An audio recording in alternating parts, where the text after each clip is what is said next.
सही सही जानकारी के लिए संबोधि पथ नामक चैनल को सब्सक्राइब करना न भूलें और अपने मित्रों के बीच इसे शेयर करें।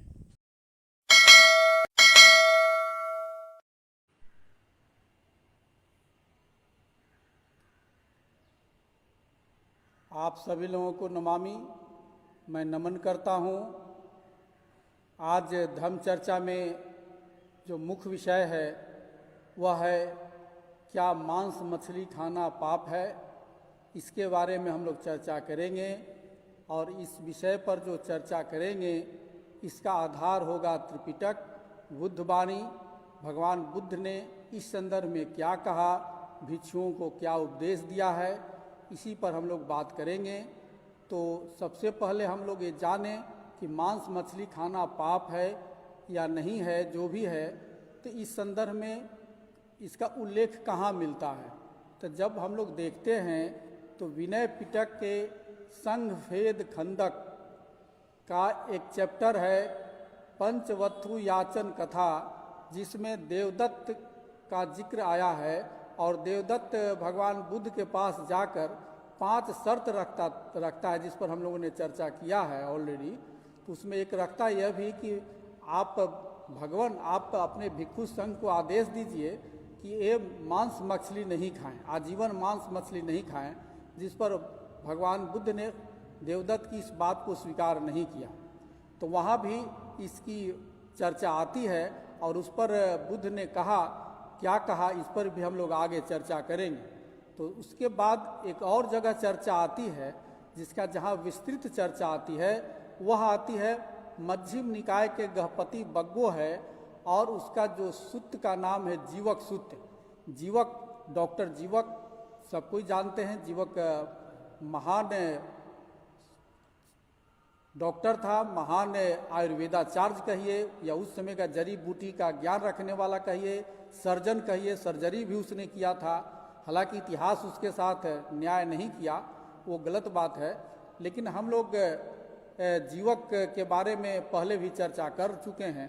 तो जीवक बुद्ध के पास जाते हैं, मतलब डॉक्टर जीवक बुद्ध के पास जाते हैं और जीवक बुद्ध से कहते हैं, क्या कहते हैं आप लोगों के सामने मैं रखता हूँ बात।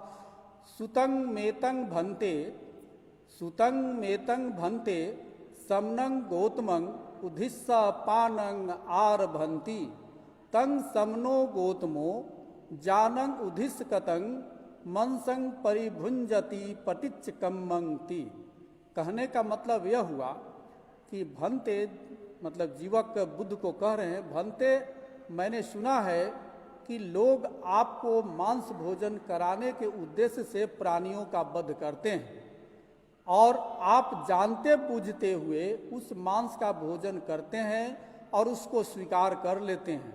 भन्ते, जो लोग यह कहते हैं कि हमने यह मांस भोजन समन गौतम के लिए ही बनाया है और वे बुद्ध इसको जानते हुए स्वीकार कर लेते हैं, तो क्या वे सही हैं या गलत हैं। इस संदर्भ में बुद्ध से सवाल जीवक के द्वारा किया जाता है। अब जीवक के द्वारा सवाल करने पर बुद्ध ने जो जवाब दिया उसका मैं यहाँ वर्णन करना चाहता हूँ। बुद्ध कहते हैं कि जीवक, यह जो आरोप है यह झूठा आरोप है। तो उस पर फिर बुद्ध कहते हैं कि मैं 3 बातों से मांस को अभोज्य मानता हूँ। मतलब 3 कौन सी बातें हैं जिसके कारण मांस को, मतलब मीट और मछली दोनों कहिए, मछली और मांस को बुद्ध ने अभोज्य कहा। वो कहा कि तीही खो अहंग जीवक तीही ठाने ही मनसंग अपरिभोगंग ती वदामी अदिठंग असुतंग अपरिसंकितंग इमे ही खो अहंग जीवक तीही ठाने ही मनसंग परिभोगंग ती वदामी। कहने का मतलब कि मेरे लिए मारा गया है वो यह नहीं देखा, मतलब वो मारते हुए नहीं देख रहा है कि मेरे लिए ही मारा जा रहा है। दूसरा कि मेरे लिए यह मारा गया है ऐसा वो सुना नहीं हो और मेरे लिए मारा गया है ऐसा कोई संदेह नहीं हो। वो भिक्षु को संबोधित कर रहे हैं, सन्यासी को संबोधित कर रहे हैं भगवान बुद्ध। तो सन्यासी कहीं भी भिक्षाटन में जाता है और उसके भिक्षा पात्र में अगर मिलता है कोई भी मांस या मछली, और उसमें यह बात चर्चा होती है कि वह भिक्षु यह नहीं जानता कि जो हमें भिक्षा पात्र में मिला है वह पहले से वो नहीं जानता कि मेरे लिए मारा गया है या मेरे लिए मारा गया ऐसा सुना है या देखा है या उसको संदेह हुआ है। अगर किसी के घर में कोई पका हुआ है मांस, पहले से पका हुआ है, और कोई भिक्षु वहाँ जाता है और उसको खाने में भिक्षा पात्र में वह गृहस्थ या उपासक या उपासिका उसको मांस या मछली देता है तो वह खाने योग्य है। ये बुद्ध के अनुसार जो जीवक सूत्र में वर्णन है। यही बात देवदत्त की याचना पर भी बुद्ध ने कहा कि 3 कोटि परिशुद्धं मंच मत्संग, मतलब 3 तरह से अगर परिशुद्ध है, 3 तरह से मतलब मेरे लिए मारा गया है, मेरे लिए मारा गया ऐसा देखा नहीं हो, सुना नहीं हो और संदेह नहीं है, तो तीनों तरह से अगर शुद्ध है तो उन्होंने कहा कि भिक्षु तुम मांस का भोजन कर सकते हो, मछली का भोजन कर सकते हो। अब इसी का एक और आगे विस्तृत वर्णन मिलता है अंगुत्तर निकाय के पंचक निपात में। पंचक निपात अंगुत्तर निकाय में है, वहाँ वर्णन मिलता है, उसका भी मैं चर्चा करता हूँ। वहाँ बुद्ध जो है मना पदाई सूक्त है अंगुत्तर निकाय में, उसमें वर्णन क्या मिलता है कि बुद्ध वैशाली के कुटागार शाला में रुके हुए हैं। वैशाली के कुटागार शाला में जब भगवान बुद्ध रुके हुए हैं तो वहाँ उग्र गृहपति, उग्र नाम था, हिंदी में कहिए उग्र, और गृहपति मतलब घर का मालिक, मतलब संपन्न आदमी था। तो वह कहता है, बुद्ध के पास जाता है और बोलता है, भंते सुना है मना पदाई लभते मनापंती, मतलब मना पदाई लभते मतलब जो मन को रुचता है वह दूसरे को देने से मतलब और प्राप्त होता है। मतलब भंते मैं जो चीज़ पसंद करता हूँ, खाने में जो मुझे अच्छा लगता है, अगर वह मैं किसी को दान देता हूँ तो वह चीज़ और मुझे प्राप्त होगा। फिर आगे उग्र कहता है, उग्र गृहपति कहता है, मनापंग में भंते संपन्न कोलकंग सूकर मनसंग तंग में भगवा पटिगन्हातु अनुकंपंग उपादायाति। पटि गहेसी भगवा अनुकंपंग उपादाय। कहने का मतलब हुआ कि उग्र कहता है, उग्रपति कहता है कि भंते मुझे मरीच मिला हुआ, मतलब मरीच मतलब मिर्च, काली मिर्च मिला हुआ या मिर्च मिला हुआ सूकर का मांस, सुअर का मांस मुझे बहुत अच्छा लगता है, मेरे मन के अनुसार बहुत अच्छा लगता है। तो हे भगवान कृपया करके आप इसे उपभोग करें, आप इसे ग्रहण करें। उसके बाद भगवान बुद्ध ने उस सूकर मांस का उपभोग किया। ये अंगुत्तर निकाय के मनापदाई सूत्र में वर्णन मिलता है। अब आगे फिर एक सूत्र निपात, एक खुद्दक निकाय की ग्रंथ है, उसमें आम गंध सूत्र है, उसमें भी मांस मछली खाने से संबंधित उसमें वर्णन है, पूरा सूत्र ही है, इसमें वर्णन है।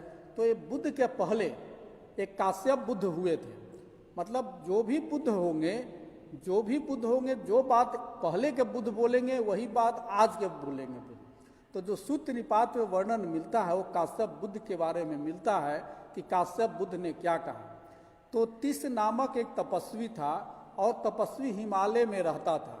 तो जब तपस्वी हिमालय में रहता था तिस, तो नमक खटाई खाने के लिए वह बस्ती में उतर कर आता था, नमक खटाई खाने के लिए, लेकिन वह मांस मछली नहीं खाता था, इससे वो दूर रहता था।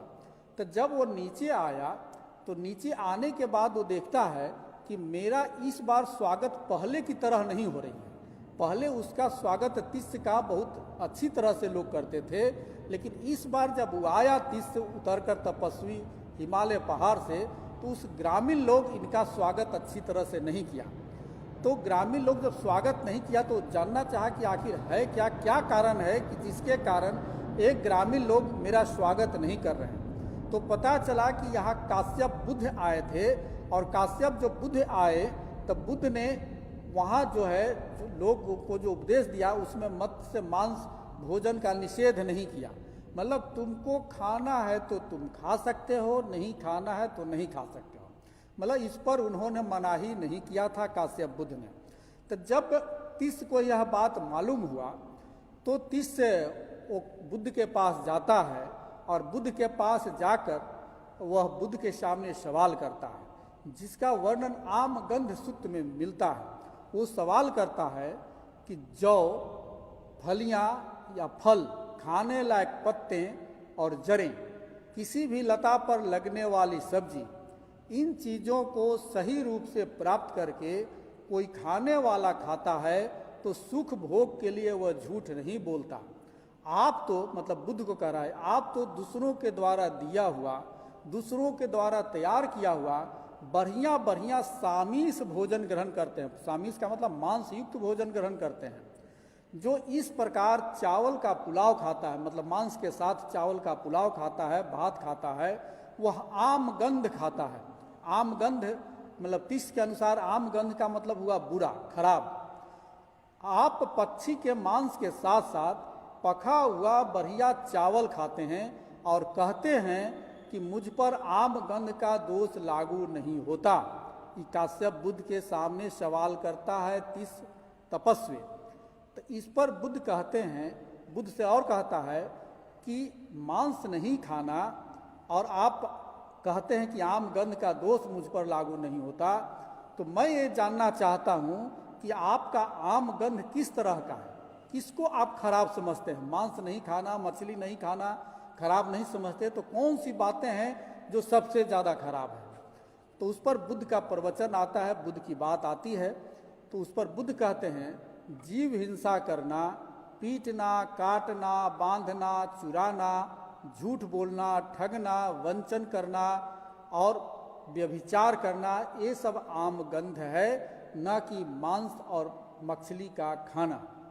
फिर आगे कहते हैं कि इंद्रिय विषयों में असंजत रहना, मधुर वस्तुओं के प्रति लोभी होना, अपवित्र कार्यों से संबंधित होना, मिथ्या दृष्टि वाला होना और सीधा सधर सरल नहीं होना, अनुकरणीय नहीं होना, यह आम गंध है, न कि मांस मछली का खाना।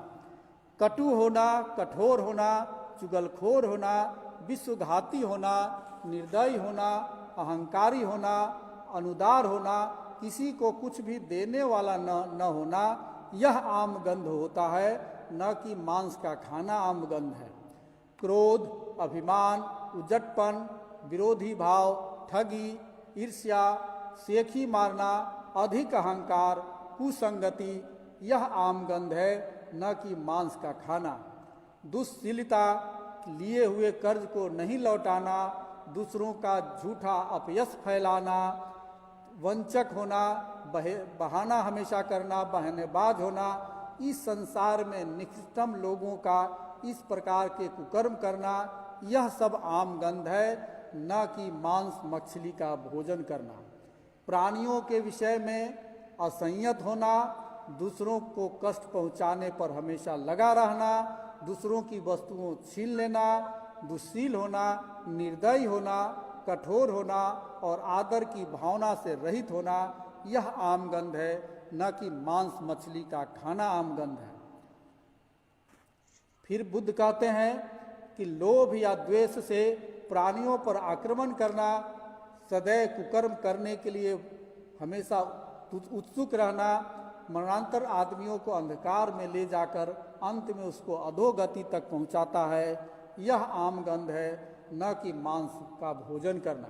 उसके बाद बुद्ध कहते हैं कि न मांस मछली से विरत रहने से, कोई अगर मांस मछली नहीं खाता है तो मतलब विरत रहने से, या न तो नंगे रहने से, न ही सिर मुड़ा लेने से, न जटा रखने से, न कोई भभूत लगा ले, न कोई मृग छाल पहनने से, या कोई अग्नि का पूजा करता हो, अग्नि का पूजा करने से, अमृत प्रदान निमित्त तरह तरह की तपस्याएं करने से कि अमृत प्राप्त हो जाएगा, तपस्या कर रहे हैं, खूब मंत्र का जाप कर रहे हैं, या बलि चढ़ाने के लिए तरह तरह से ऋतु के अनुसार भिन्न भिन्न प्रकार के यज्ञ कर रहे हैं, इससे कोई भी व्यक्ति शुद्ध नहीं हो सकता। तब तक शुद्ध नहीं होता जब तक उसके मन का संदेह दूर नहीं होता।